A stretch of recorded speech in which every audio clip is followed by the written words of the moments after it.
Hey Gregory, just wanted to make this video for you real quick. You know, as I mentioned, it's what I do for a lot of my customers. So here's a unit that we actually have an invoice for. As you can see, serial number FY25, regular standard boxcar counterweight, red, nice color. Currently isn't decaled. However, once it's completed, it will go ahead and look like this. To kind of give you an idea. So, just let me open it up real quick.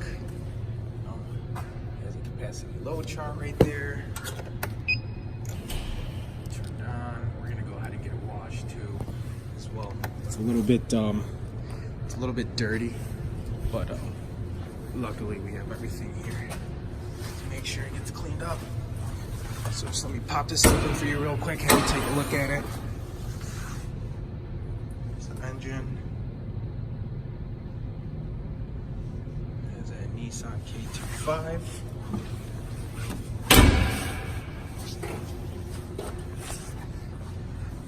Once again, Viper lift trucks. And then here's just a little inside of our shop. So this is one of our shops, and then we have our mechanics over there that go in and prep the machines, wash bays, where we'll clean the machines,